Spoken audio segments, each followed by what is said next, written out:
성경 첫머리를 하나님이 태초에 천지를 창조하시니라. 그래서 하나님이 우주 만물을 하나님께서 시작하시는 것으로 성경은 그렇게 말씀을 하고 있습니다. 하나님이 우주 만물을 시작하게 하신 하나님이 또 우주 만물을 끝도 하나님께서 마무리하시겠다. 이게 성경은 말씀합니다. 모든 것은 시작이 있고 끝이 있습니다. 우리 사람도 태어남의 시작이 있으면 죽음의 끝이 반드시 오는데요.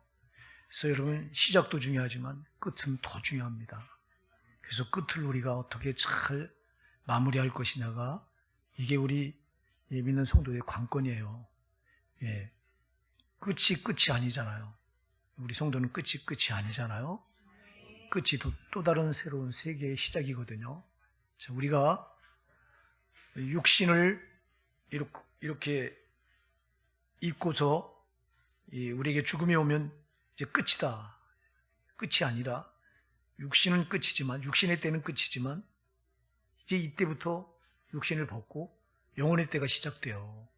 그래서 여러분, 성도는 육신을 벗는 그 끝이 바로 영혼의 때로 직결이 되기 때문에, 근데 영혼의 때가 결정이 여기서 되는데, 영혼의 때 가서 우리가 살아야 될 곳은 두 군데밖에 없어요. 천국 아니면 지옥이에요. 그래서 여러분, 육신의 이 끝이 곧바로 영혼의 때 시작과 연결이 되는데, 이 영혼의 때를 우리가 어디 가서 살 거냐, 천국 가서 살 거냐, 지옥 가서 살 거냐, 이때 결정이 되는 거예요. 그래서 육신의 때 마지막이 중요합니다. 그래서 성도는 시작도 아름다워야 되지만, 시작도 아름답고 과정도 아름답고 결과도 아름다워야 돼요. 세상 사람들은 결과만 좋으면 된다고 말해요. 수단, 방법, 과정 그런 거 중요하게 생각하지 않아요. 결과만 중요하게 생각해요. 그러나 우리 성도는 아니에요. 알파와 오메가 되신 하나님. 요한계시록 22장 13절에서 나는 알파 오메가요, 처음과 나중이요, 시작과 끝이라고 말씀하신 하나님. 그래서 여러분, 우리의 처음도 과정도 끝도 다 하나님께 달려 있습니다. 그래서 우리가 이 끝이 참 아름다워야 되는데요. 그래서 오늘 본문은 이 끝에 대해서 말씀하고 있어요. 세상 끝에 어떤 일이 있을 것인가. 우리가 3절에 보니까 예수님께서 감람산 위에 올라가서 앉으셨을 때 제자들이 와서 예수님께 묻습니다. 어느 때 이런 일이 있겠사오며 또 주의 임하심과 세상 끝에는 무슨 징조가 있사오리까, 이렇게 물어요. 세상 끝의 징조가 뭐냐. 주님이 오신다고, 다시 오신다고 말씀하는데 그때가 언제이며, 그리고 그때 어떤 징조가 일어날 것입니까? 물어요. 자, 그래서 여러분, 우리가 이 세상 끝은 반드시 오는데요. 자, 세상 끝은 두 가지예요. 하나는 우주적인 종말, 이게 끝나는 날이에요. 세상 끝. 역사가 온 세상 역사가 딱 끝나는 날은 예수님이 천사장 나팔소리와 함께 천사들 데리고 재림하신 이때가 이 세상 역사가 종말을 고하고 끝나는 때예요. 이때를 가리켜서 우주적인 종말이다, 이렇게 말해요. 그래서 지금 본문에서 말씀하고 있는 우주적인 종말에 대한 징조를 제자들이 묻고 있는 거고요. 예수님은 그에 대해서 답변을 하고 있어요. 자, 그럼 우주적인 종말만 있는 게 아니라 개인적인 종말도 있어요. 종말은 두 가지예요. 하나는 예수님께서 이 세상을 심판하시기 위해서, 이 세상은 죄악에 관용되어 있잖아요. 성경에는 세상을 두 번 심판하는데요. 창세기 7장에서 이 세상을 물로 심판하셔요. 이미 심판하셨어요. 이때 노아의 홍수 때. 이때는 세상의 죄악의 관영함을 보고 하나님께서 물로 이 세상을 쓸어버리셨어요. 그리고 노아와 그 가족들을 남겨놓고 그들을 통해서 지금 후손을 번성하게 하셔서 지금 다시 이 세상이 이렇게 번성을 이루고 있는데, 근데 또 한 번 세상을 심판하신다고 말씀해요. 이때는 완전한 심판이에요. 우리가 베드로후서 3장 7절에 보면 이제 하늘과 땅은 그 동일한 말씀으로 불살하기 위하여 간수하신 바 되어 경건치 않은 사람들의 심판과 멸망할 때까지 보존해 두신 것입니다. 이렇게 말해요. 이 세상을 처음에는 노아 홍수 때는 물로 심판했지만 이제 다시 한 번 심판할 때가 오는데 이때도 왜 심판하냐? 죄악 때문에 그래요. 이 세상에 관용하는 죄악이 넘쳐나는 걸 보고 하나님이 이 세상을 심판하실 텐데 그때는 뭘로 심판하냐? 불로 심판하시겠다고 약속하고 있어요.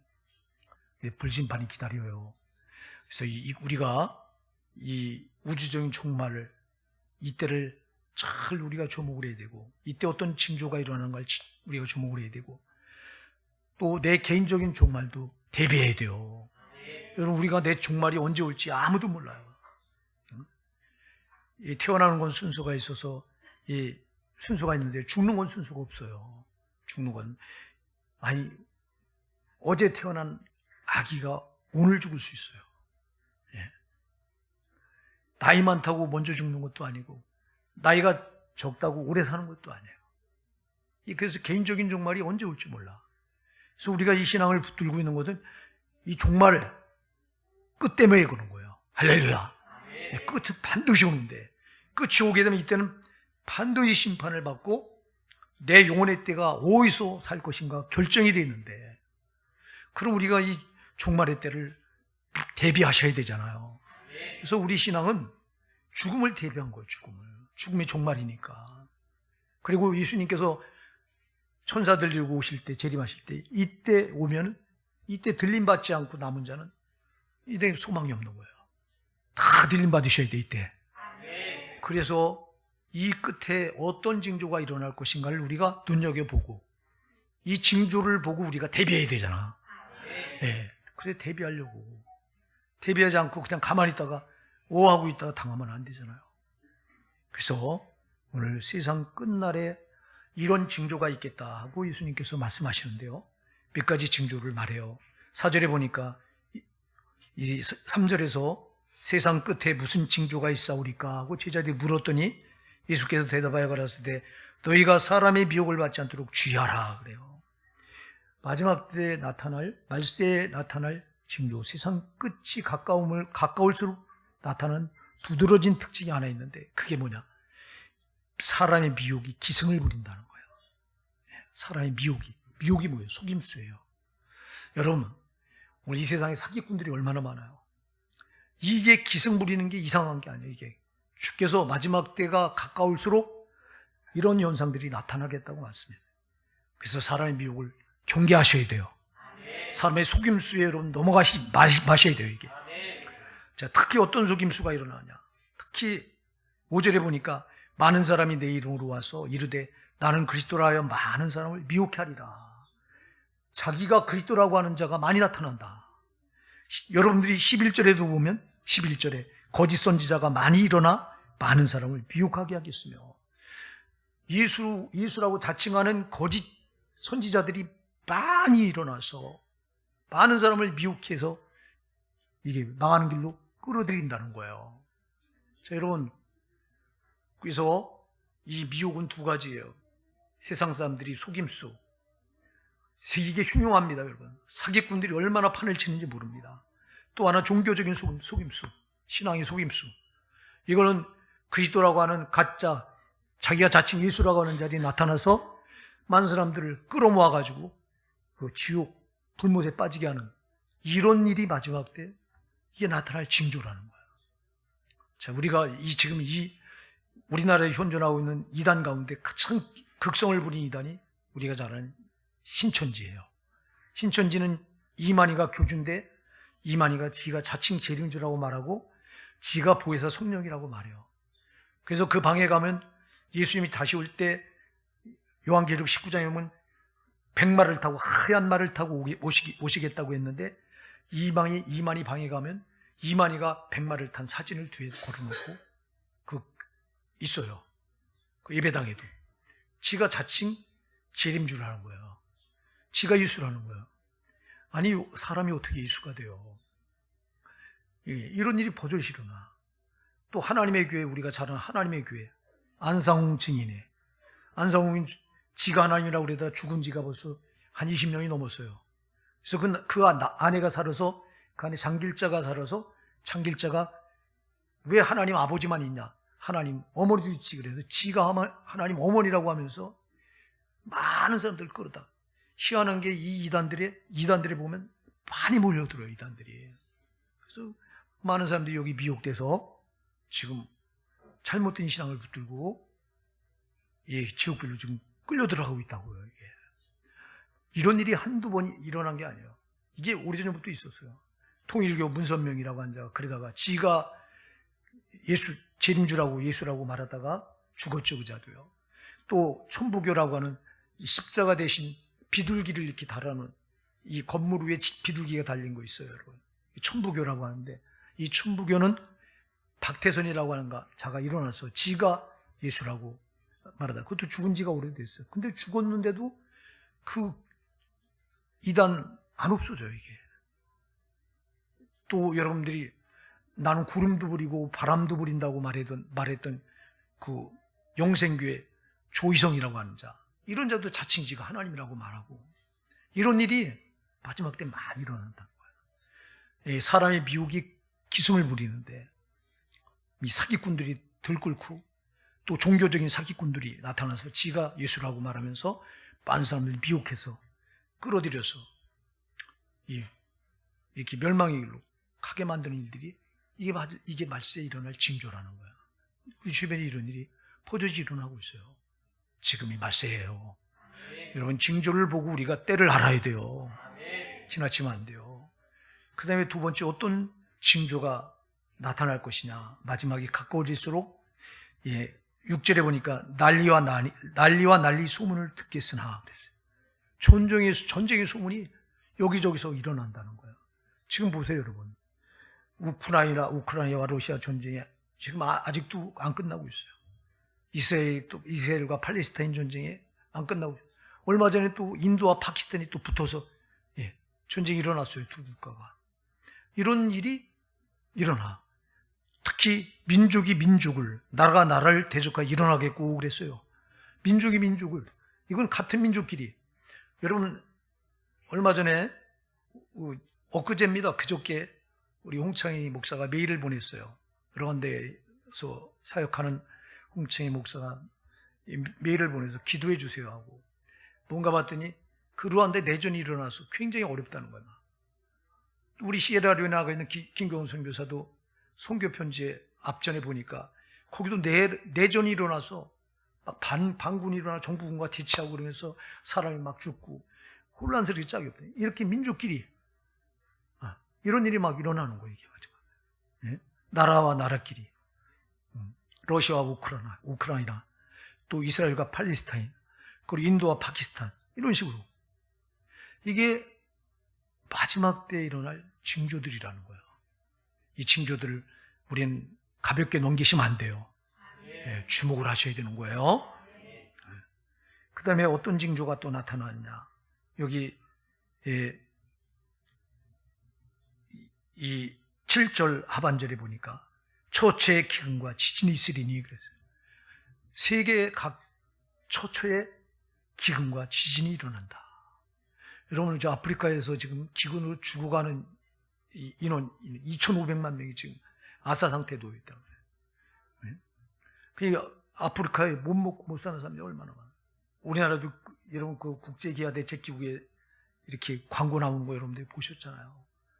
정말 우리 너무 잘 먹고 잘 살지만 이렇게 기근에 시달리고 또 지진이 초초에 일어나고 얼마 전에 트리키에 지진이 나서 많은 사람들이 죽었잖아요.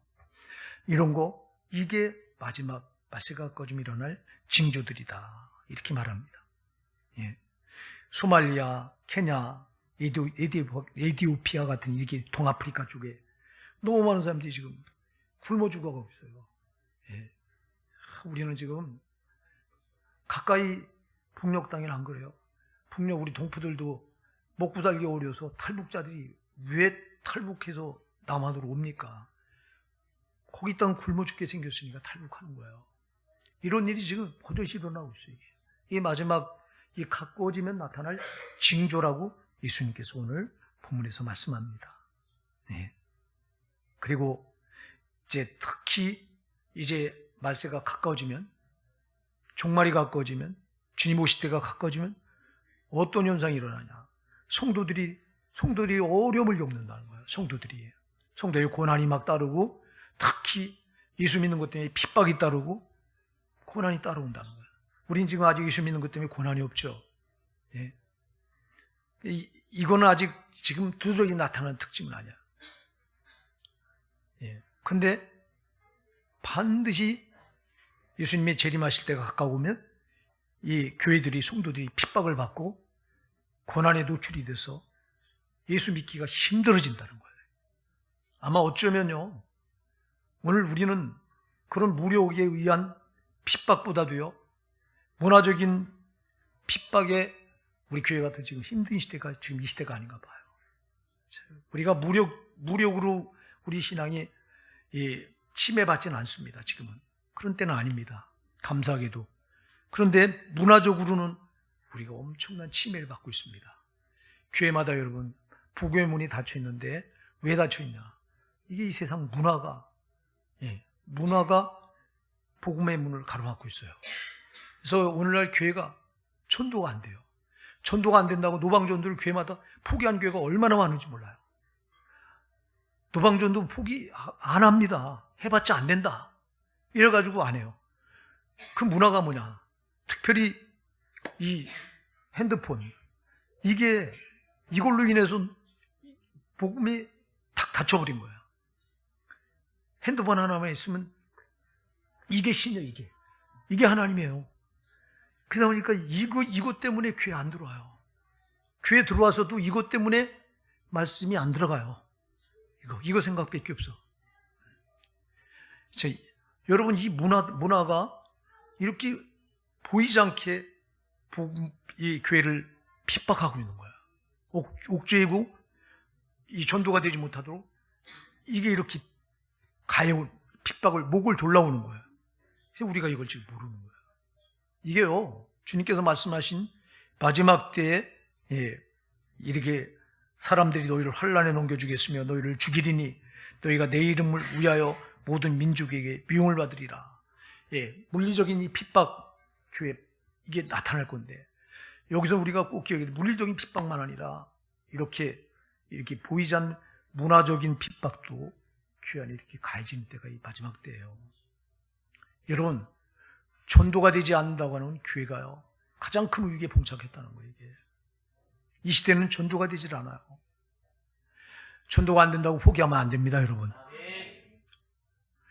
기독교 신문에 봤더니 우리 교단에서 발행하는 기독교 연합 신문에 봤더니요, 지금 교회들이 노방전도를 포기한다 하는 게 나왔어요. 참, 큰일 났어요. 해봐도 안 되니까 포기한다는 거야. 해봐도 안 되니까 더 해야 된다고. 이게 마지막 때 일어날 징조. 그리고 또 10절에 보니까 그때 9절부터 10절이 교회가 받는 핍박이 마지막 때 일어날 징조고요.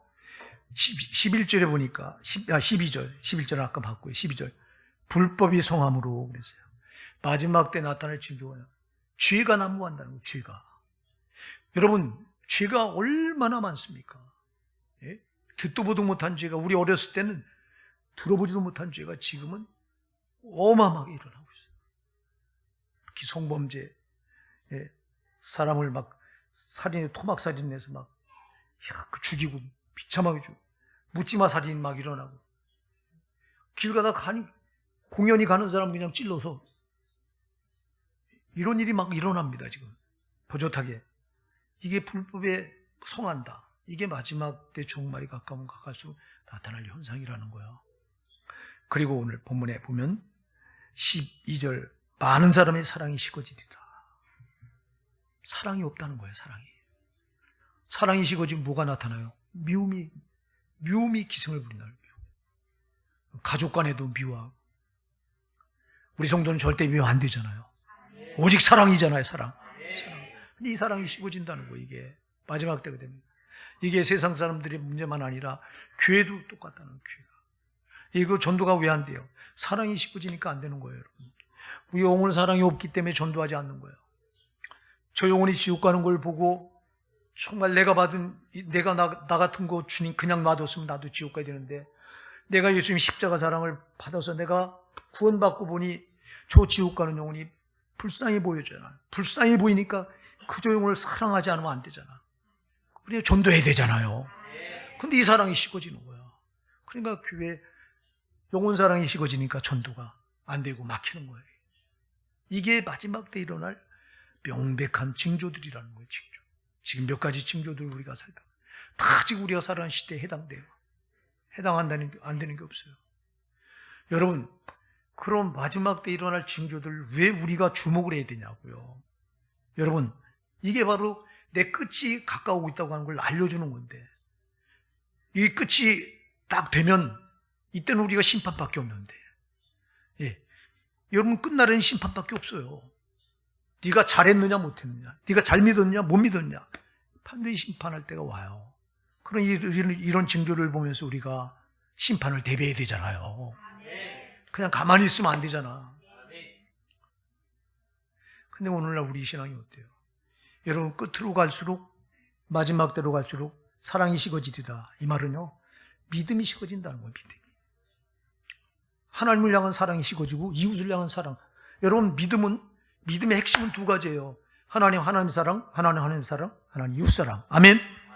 그 10계명이 1계명부터 4계명까지 하나님 사랑, 5계명부터 10계명까지 사람 사랑, 두 가지예요. 근데 이 사랑이 식어진다는 거예요. 하나님께 대한 사랑이 식어져서 믿음이 뒤로 물러가고, 이웃에 대한 사랑이 식어져서 이웃을 미워하고, 이웃에 대한 사랑이 식어져서 전도하지 않고, 이런 일이 이 끝에 일어나는 거예요. 자, 여러분, 그러면 우리가 이런 현상들을 보면, 이런 징조들을 보면서 가만히 있으면 안 되잖아요. 아, 내가 사랑이 식어졌다. 회복해야 되잖아. 사랑이 식어진 대로 가만히 있으면 되겠어요? 우리 하나님을 사랑하되 그냥 사랑하면 안 되잖아. 마가복음 12장 30절에서 주 너의 하나님을 사랑하되 이렇게 사랑하라 그랬어요. 내 마음을 다하고 목숨을 다하고 뜻을 다하고 힘을 다하여 주 너의 하나님을 사랑하라. 그럼 이 사랑이 식어졌으면 이 사랑을 회복해야 되잖아. 우리가 이런 징조들을 보면서, 아, 끝이 점점 가까우고 있구나. 끝에는 심판이 있는데, 심판 때 내가 살아남기 위해서는 내가 어디서 떨어졌는가?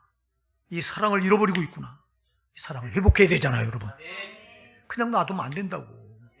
지금 우리 사랑이 식어졌어. 하나님께 대한 사랑이 식어져서 믿음이 뒤로 쭉 물러가 있고, 사람에 대한, 이웃에 대한 사랑이 식어져서 전도를 하지 않고, 이게 명백한 우리들의 현 주소라면, 지금 우리가 여러분, 나를 다잡고 이 징조들을 보면서 나를 하나님 다시 회복해야 되잖아요. 회복하시기 바랍니다. 회복해야 돼요, 여러분. 마지막 땐 사랑을 회복해야 돼요. 사랑이 식어진다고 같이 식어지면 안 되는 거예요. 사단이 역사에 얘기해. 사단은 우리 하나님이 사랑의 하나님이시지만 이 사단은 미움의 영이에요, 저거는. 그래서 사람들로 하여금 사랑을 식어지게 만들고 미워하게 만들어. 하나님께 대한 사랑도 식어지게 해서 우리 신앙을 뒤로 물러가게 만들고, 이웃에 대한 사랑도 식어지게 해서 이웃을 미워하게 하고 전도하지 않게 하고, 여기 우리가 속아서 이 마지막 때 이런 현상에 내가 그대로 노출되어 있다면, 여러분, 우리 사랑을 회복하십시다. 내가 받은 사랑이 얼마나 놀라운 사랑이야. 내가 하나님께 받은 사랑이 얼마나 놀라워요. 그래서 하나님은 내가 너에게 이런 사랑을 줬으니, 내가 내 목숨을 십자가에 다 쏟아서 너를 구원하는 이 사랑을 너에게 줬으니, 너도 나 하나님을 내 마음을 다하고 목숨을 다하고 뜻을 다하고 힘을 다해 나를 사랑하고, 또 내가 네게 이 사랑을 줬으니 너 네 이웃을 네 몸과 같이 사랑하라. 이게 마가복음 12장 30절로 31절에 주신 하나님의 계명이에요, 이게요. 그래서 이 사랑 점검하시고요. 마지막 때 우리 사랑을 회복하시는 게 관건입니다. 사랑을 회복하는 게 관건이다. 또 하나, 여러분, 우리가 이제 대비해야 되는데, 이 말씀에 나타나는 이런 징조들 보면서 그냥 가만히 있으면 안 되고, 이 징조, 여기에 대해 대비해야 되는데, 어떻게 대비해야 되느냐? 오늘 본문에 보면 13절에 이렇게 말해요. 그러나 끝까지 견딘 자는 구원을 얻으리라. 할렐루야. 이 말세의 징조를 보면서 우리가 뭐 어떻게 해야 될까요? 이 말세의 징조를 보면서 어떻게 신앙을 버리지 말고, 신앙을 배교하지 말고 끝까지 예수님 바라보며 견뎌야 된다는 거예요. 이게 우리가 대배일 태세요. 끝까지 견디셔야 돼요. 사단은 자꾸 우리를 미혹해서 우리를 신앙에서 이탈시키려고 그래요. 좋던 믿음을 뺏어가서 식어지게 만들고, 믿음을 식어지게 만들고, 껍데기로 만들고, 우리가 예수 믿는 그 십자가 사랑에 붙들려서 내 사랑에 하나님께 대한 열정이 뜨거웠는데 이 사랑을 식어지게 만들어서 믿음을 그냥 껍데기로 만들어놔. 이렇게 알맹이가 없는 형식적인 믿음 붙들게 만들어. 이게 여러분 우리도 모르게 우리 신앙을 지금 배교한 거예요. 회복하셔야 된다고요. 그래서 여러분 이 신앙을 뺏기지 마셔야 된다고요. 이 신앙을 뺏겼다면 회복하셔야 되고요. 내 신앙이 껍데기가 있다면 알맹이를 찾아와야 되고요. 만일 아직 내가 뺏기지 않았다면 나보다 엄청난 고난을 예수님께서 십자가에 그 모진 고난을 다 견디시고 참으신 우리 예수님 바라보고 절대 신앙 꽉 붙으시고 끝까지 견디셔야 돼요. 이게 관건이에요. 그래서 누가복음 21장 19절에서 너희 인내로 너희 영혼을 얻으리라 그랬어요. 참으셔야 돼요. 많은 시험이 와요. 우리의 신앙생활할 때 많은 시험이 와요. 목사님 통해서 시험도 오고요. 또 우리 옆에 있는 성도님들 통해서도 시험이 와요. 목사님이 설교를 막 공격하는 설교를 막 하는 것 같이 들리게 해서 그래서 시험에 탁 빠지게 만들고, 또 형제는 그런 뜻으로 말하지 않고 그냥 정말 좋은 뜻에서 말했는데 이걸 오해하게 만들어서 또 시험 들게 하고, 그래서 신앙에는 수많은 시험거리가 찾아와요. 여기서 넘어지면 안 돼요. 이 사단의 역사예요. 이게 우리 신앙을 무너뜨리려고 하는 사단의 역사예요. 이럴 때 여러분 끝까지 견디셔야 돼요. 그냥은 우리가 끝까지 견디는 유일한 건 예수 바라보는 거예요. 그래서 히브리서 12장 2절에 믿음의 주요 또 온전케 하신 예수를 바라보자. 할렐루야. 믿음의 주요 온전케 하시는 예수를 바라봐야 됩니다. 바라보고 인내하시는 거예요. 자, 우리가 사랑이 식어지는, 말씀의 사랑이 식어지는 때가 오는데 이 사랑 회복하셔야 돼요. 그 사랑 회복하셔야 되고, 그 다음에 여러분 우리가 끝까지 예수 바라보고 이기셔야 돼요. 견디셔야 돼요. 참으셔야 돼요. 시험을 가해올 때도 빠지지 말고 참으셔야 돼요. 절대 여기 노론하지 마셔야 돼요. 그 다음에 중요한 게 하나 있어요. 마태복음 24장 42절로 40절에 44절에 보면 이렇게 말해요. 그러므로 깨어있으라. 어느 날에 너희 주가 임하는지 너희가 알지 못함이니라. 너희도 아는 바니 만일 집주인이 도적이 어느 경쯤에 올 줄 알았다면 너희가 깨어있어 그 집을 뚫지 못하게 하였으리라. 이러므로 너희도 예배하고 있으라. 생각지 않은 때 인자가 오리라. 생각지 않은 때 주님이 재림하신대요. 깨어있으래요. 그래서 여러분 우리가 이 징조를 보면서 뭐 하셔야 되냐? 깨어있어야 돼요. 말씀에 깨어있어야 돼요. 기도에 깨어있어야 돼요. 여러분 말씀을 들을 때마다 말씀이 나를 찔러서 부족한 부분을 찔러와요. 의의 말씀은 반드시 불의를 찔러요. 죄를 찔러요. 그럼 말씀이 나를 찔러올 때, 죄를 찔러올 때 회개하셔야 돼요. 이때 회개하라고 찔러오는 거야. 근데 회개하지 않고 나를 공격한다고 생각해서 우리가 말씀에 껴있지 않으면 이 말씀이 나에게 들려올 때, 이 의의 말씀이 내 죄를 찔러올 때 말씀에 껴있지 않으면 시험 들어요. 그러나 말씀에 껴있으면 시험 드는 게 아니에요. 회개하는 거예요. 이게 달라요. 말씀에 껴있는 사람, 말씀에 잠드는 사람의 차이가 뭐냐?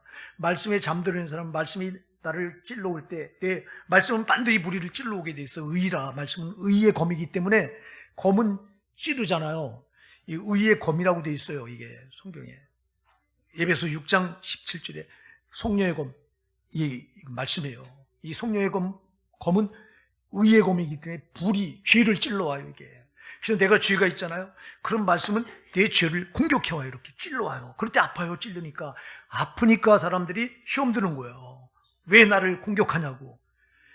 말씀에 끼어있지 않은 사람은, 말씀에 잠들어 있는 사람은 말씀이 찔러올 때 시험 들어요. 근데 말씀에 끼어있는 사람은 시험 드는 게 아니에요.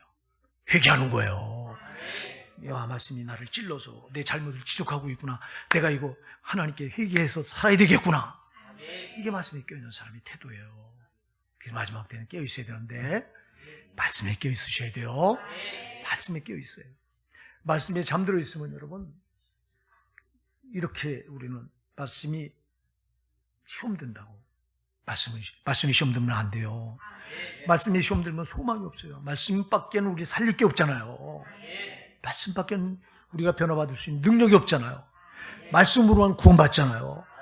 그러니까 여러분 말씀 앞에 끼어있으면 시험 드는 자가 아니라 회개하는 자가 되는데 말씀에 잠들어 있으면요. 말씀에 끼어있지 못하면 말씀이 시험 들어요. 절대 안 됩니다. 또 하나 여러분 끼어있어야 되는데 뭐에 끼어있어야 돼요? 기도로 끼어있어야 돼요. 기도로 끼어있어야 돼요. 여러분 베드로전서 4장 7절에 말씀합니다. 만물의 마지막이 가까웠으니 그러므로 너희는 정신을 차리고 근신하여 기도하라. 할렐루야. 만물이 마지막에 가까웠으니 그러므로 너희는 정신을 차리고 깨어서 근신하여 기도하래요. 베드로전서 4장 7절에서 만물이 마지막 때가 가까우면요 사단이 더 기도하지 못하게 해요. 자, 여러분 우리가 기도하면 믿음이 생겨요. 기도하면 마귀가 우리를 못 이겨요. 그러니까 마귀가 기도하지 못하도록 기도에 잠을 자도록 만들어요. 이게 오늘 교회가 기도하지 않아요. 기도하는 성도들이 극소수예요. 교회마다.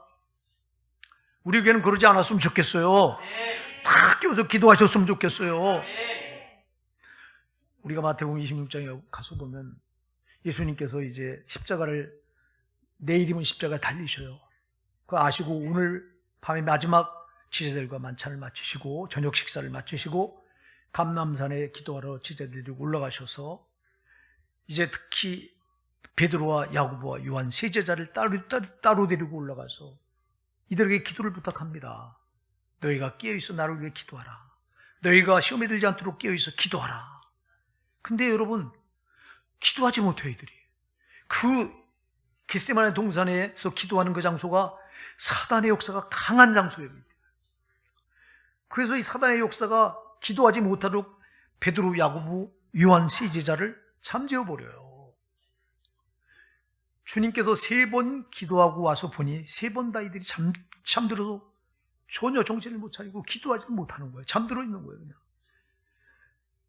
너희가 시험에 들지 않도록 깨어있어 기도하라. 첫 번째 기도 마치고 와서 그렇게 부탁하는데도 여전히 못 깨어나요. 두 번째 또 와서 깨워서 시험에 들자고 기도하라 하는데도 두 번째 계속 자. 세 번째도 와보니까 자. 결국 여러분 이 사단이 극심히 역사하는 현장에서 기도에 깨어있지 못했던 베드로, 야고보, 요한이 예수님 잡히신 현장에 다 도망치고 말아요. 실패하고 말아요. 여러분, 사단은 우리 성도가 기도하면 지가 못 이긴다고 하는 너무 잘 알아요. 그래서 맞세가 가까우면 사단의 역사도 맞세가 가까우면 극심하잖아요. 이때 우리가 해야 될 거 기도예요. 기도에 깨 있어야 돼요. 기도에 깨 있는 성도를 사단이 절대 못 건드려요. 아멘 하세요. 사단이 누구를 건드냐? 기도하지 않는 성도를 건드려서 역사하는 거예요. 물론 기도하는 성도도 공격해오죠, 사단이. 그러나 기도하는 성도는 이겨낼 수 있어요. 그러나 기도하지 않으면 사단의 공격을 이겨낼 수 있는 길이 없어요. 성령의 도우심이 없기 때문에 그래요. 사랑하는 우리 호산나 성도 여러분, 이제 우리가 마지막 때 일어날 징조, 지금 우리가 살아가고 있는 지금 이 시대의 그 징조들이 다 일어나고 있어요. 종말이 가까웠다는 표예요, 이게요. 종말이 가까웠다는 데 심판의 때가 가까웠다는 거예요. 육신을 벗고 심판이 시작되게 되면 내 영혼의 때가 지옥이나 천국이나 다 갈라질 거예요. 소용없어. 여러분, 이 땅에서 아무리 잘 먹고 잘 사는 거, 육신의 때 잘 먹고 잘 사는 큰 소리에서 듣는 거 아무 소용없어. 육신을 벗는 순간 아무 소용이 없어. 이때 영혼의 때가, 이때 결정이 정말 중요합니다, 여러분. 절대 지옥은 안 됩니다. 오직 천국.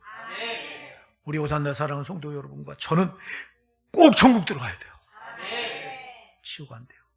그러니까 이 종말의 때가 가까울 때 마지막 심판이 가까우는 건데, 주님 재림이 가까우고 내 종말이 언제 될지, 내 개인적인 종말이 언제 올지 모르니 우리는 이걸 대비해야 되잖아요. 그래서 마지막 때 불법이 성하고 사랑이 식어지기 때문에, 여러분, 사랑이 식어졌다면 우리가 반드시 이거 회복해야 된다. 네.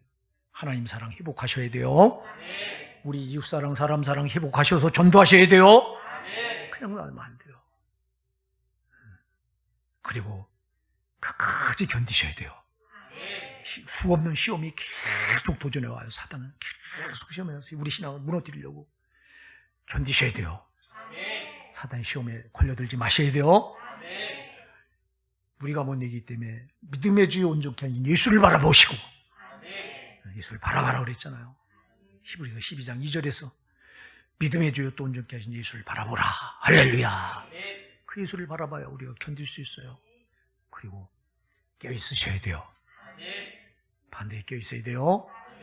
첫째, 말씀에 껴있으셔야 돼요. 말씀에 잠들면 안 돼요.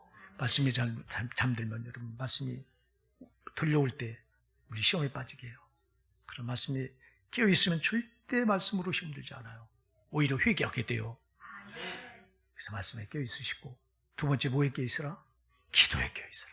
할렐루야. 오늘 여러분, 우리 오산나 사랑하는 성도 여러분, 이 말씀의 마지막 징조 때 세상은 중요해요. 뭐 대통령 선거도 눈앞에 있고, 물론 중요해요. 대통령 선거 중요해요. 그러나 여러분, 그보다 내가 지옥 안 가는 게 더 중요해요. 네, 그거 놔두세요. 그냥 기도로 맡기고, 우리는 정말 중요한 건 내가 지옥 안 가는 거예요. 아멘. 정말 지옥 안 가고 나 천국 꼭 가야 되는 거예요. 이거보다 더 중요한 건 없어요. 이거보다 더 중요한 거.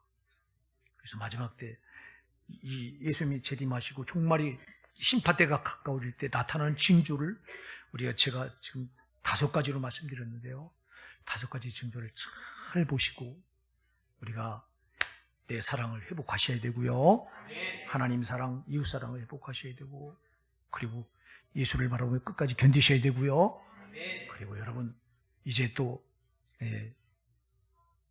깨어 있으셔야 된다고요. 말씀과 기도로 깨어 있으셔야 돼요.